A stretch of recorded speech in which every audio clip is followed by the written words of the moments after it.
በጥንት ዘመን የክብር ምድር የምትባል እጅግ ውብ የሆነች ግዛት ነበረች። ግዛቷ በደኖች የተከበበች፣ አየሯ ንጹህ፣ ሕዝቦቿም በደስታና በትጋት የሚኖሩባት ነበረች። በዚች ምድር ውስጥ የሚኖር አንድ ወፍ አዳኝ ነበረ። ነገር ግን እሱ እንደ ሌሎች አዳኞች አልነበረም። በሕይወቱ ሙሉ ሕይወት ያለውን ፍጡር ገድሎ ወይም ጎድቶ አያውቅም ነበር። እጁ ላይ የሚገኘው መረብና ውብ ዜማ የሚያወጣ እኔ ስል ብቻ ነበረ። በየቀኑ ወደ ጫካ በመሄድ መረቡን ይዘረጋል። ከፍ ብሎ ተቀምጦ እኔ ስሉን ይጫወታል። አዕዋፋቱም በዜማው ተስበው ሲመጡ በታጋሽነት ይከታተላቸዋል። መረቡ አጠገብ ሲደርሱም ገመዱን ስቦ ይዛቸዋል። ከዚያም ይመግባቸዋል፣ ይንከባከባቸዋል። ድምፃቸውንም ያዳምጥ ነበር። ገንዘብ ሲያስፈልገው ብቻ 2 ወይም 3 ወፎችን ይሸጥ ነበር። ነገር ግን በእነዚያ ቀናት ውስጥ ይህ ማሊክ የተባለው ወጣት ወፍ አዳኝ በጠና ታመመ። ህመሙ የጸናበት ሲሄድ እናቱ የነበራቸው ጥቂት ገንዘብ አለቀ። ምግባቸውም አልቆ ሕይወት እጅግ ከበደቻቸው። ማሊክ ገና የ19 ዓመት ወጣት ቢሆንም በትዕግስትና በጀግንነት የታነጸ ነበር። አባቱን በወጣትነቱ ያጣ ሲሆን ሁልጊዜ እናቱን ይረዳት ነበረ። አንድ ቀን ማሊክ እናቱን እናቴ ሆይ አሁን ልጅ አይደለሁም። አባቴ ካለፈ በኋላ አንቺ ብዙ ደክመሻል። የአባቴን መረብና እኔ ስል ስጭኝ። ከነገ ጀምሮ ወደ ጫካ እየሄድኩኝ ወፎችን እያደነን ኑሯችንን እንመራለን አላት። እናቱም ጀግንነቱንና ጫካውን ደህና አድርጎ እንደሚያውቅ ስለምታውቅ ኔስሉንና መረቡን ሰጠችው። በማግስቱ ማሊክ ማለዳ ተነስቶ ወደ ጫካ ወጣ። መረቡን ዘርግቶ ኔስሉን ይጫወት ጀመር። ነገር ግን ቀኑን ሙሉ አንዲትም ወፍ አልመጣችለትም። አመሻሽ ላይም ባዶ እጁን ወደ ቤት ተመለሰ። እናቱም ልጄ፣ ወፍ ማደን በአንድ ቀን የሚማሩት ቀላል ነገር አይደለም። አባትህ እንኳ በአንዴ ባለሙያ አልሆነም ብላ አጸናችው። ማሊክ ተስፋ ሳይቆረጥ በቀጣዮች ቀናት መሞከሩን ቀጠለ። በትዕግስት የመጠበቅን ጥበብም ተማረ። በአንድ ቀን አስደናቂ ነገር ተከሰተ። በመረቡ ውስጥ ወርቃማ፣ ብርማና ሰማያዊ ቀለም ያላቸው 3 አይነት ላባዎች ያሉት አስደናቂ ወፍ ወደቀ። ማሊክ እጅግ ተደስቶ ወደ ቤቱ ወስዶ በጎጆ ውስጥ አኖረው። በማግስቱ ጠዋት ወፉ ውብ የሆነች ባለ ቀለም እንቁላል ጣለች። ማሊክ እንቁላሏን ወስዶ ኻሊድ ለተባለ ብልህ ነጋዴ ሸጣት። ወፏ በየቀኑ ተመሳሳይ እንቁላል መጣል ቀጠለች። ማሊክም ይሸጥላት ነበር። ከዕለታት አንድ ቀን ማሊክ ይህ ነጋዴ እነዚህን እንቁላሎች በውድ ዋጋ ለምን ይገዛኛል ብሎ አሰበ። ሲከታተለውም ኻሊድ እንቁላሎቹን ወደ ንጉሱ ቤተ መንግስት እየወሰደ እጅግ በተጋነነ ዋጋ ለንጉሱ እንደሚሸጥ ተረዳ።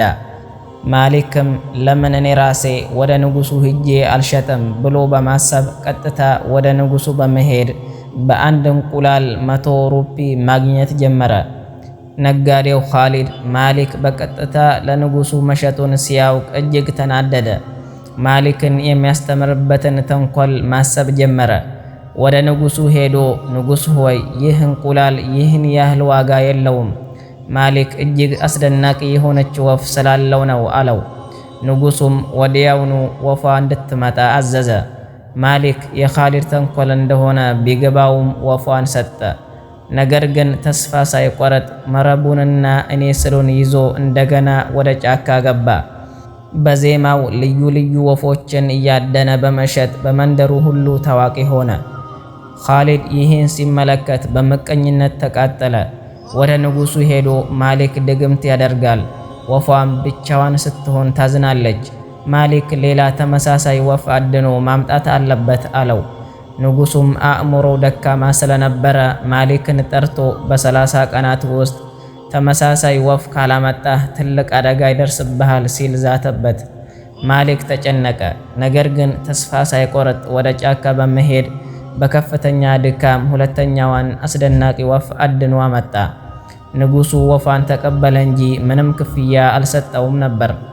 ማሊክ ንጉሱና ነጋዴው አንድ እንደሆኑ ልዩነታቸው ነጋዴው ብልህ፣ ንጉሱ ደግሞ እውር ወይም ሞኝ መሆኑን ተረዳ።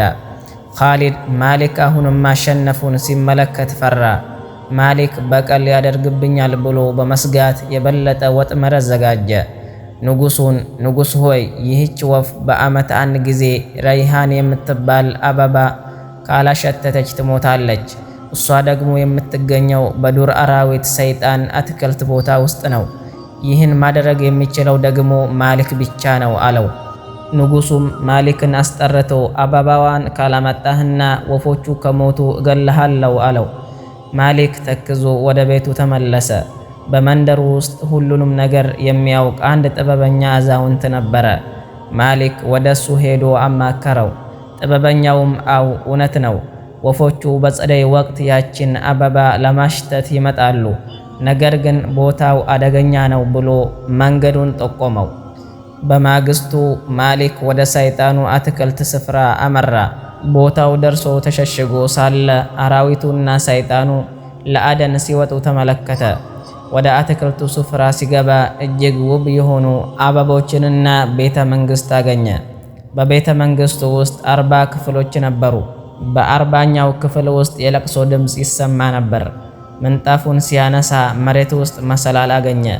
ወርዶ ሲመለከት ረጅም ፀጉሯ በሰንሰለት የታሰረች አንዲት ውብ ልጃገረድ አገኘ። ልጃገረዷም እኔ አብራር እባላለሁኝ፣ የሰይጣኑ እህት ወይም ልጅ ነኝ።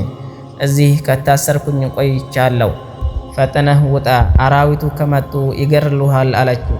ማሊክ ታሪኩን ሙሉ ነገራት። አብራርም የረይሃንን አበባ ለመጀመሪያ ጊዜ የተከልኳት እኔ ነኝ፣ ከዚህ ካወጣሃኝ እሰጥሃለሁ አለችው። ማሊክ ፈረሶቹን ፈቶ አብራርን አፍኖ በመጫን ወደ ቤቱ አመጣት። እናቱም አብራርን ባየቻት ጊዜ እጅግ ተደሰተች። የንጉሱ ወታደሮች አበባዋን ፍለጋ ሲመጡ አብራርን አበባዋን ሰጠቻቸው። ንጉሱም ተደሰተ። ነገር ግን ኻሊድ እንደገና ተንኮል አዘጋጀ። አበባዋ ከስሯ ካልተነቀለች ትደርቃለች። ማሊክ ሙሉ ተክሏን ያምጣ አለ። በዚህ ጊዜ ማሊክ አንድ ብልህ ዘዴ ዘየደ። ንጉሥ ሆይ የሞተው አባትህ በሌላ ዓለም ሆኖ ተክሉንና ትልቅ ሀብት ሊሰጥህ ይፈልጋል። ነገር ግን እሱ የሚሆነው አንተና ኻሊድ በወንዝ ውስጥ ገብታችሁ እስከ 100 ስትቆጥሩ ብቻ ነው አላቸው። ኻሊድ በወርቁ ስግብግብነት ታወረ። ማሊክ አስቀድሞ የአብራር እንባ ወደ አበባነት እንደሚቀየር ስላወቀ እንባዋንና ወርቁን በቦርሳ አድርጎ ወንዙ አጠገብ ባለው ዛፍ ላይ ደበቀው። በማግስቱ ማሊክ ወደ ወንዙ ዘልቆ ገብቶ በሚስጥር ወጣና ወርቁንና አበባውን አሳይቶ ሰጣቸው። ኻሊድና ንጉሱ ወርቁንና ሀብቱን ፍለጋ ወደ ወንዙ ዘለሉ። ነገር ግን ተመልሰው አልወጡም።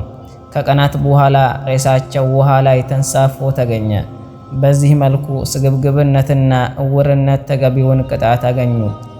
ማሊክም አብራርን አግብቶ አስደናቂዋ ወፍም ቤታቸው አጠገብ እየኖረች ከእናቱና ከባለቤቱ ጋር በደስታና በሰላም ኖሩ። የዛሬው ታሪካችን በዚህ ላይ ተጠናቀቀ። አላህ በጥበቡና በሰላሙ ይጠብቃችሁ።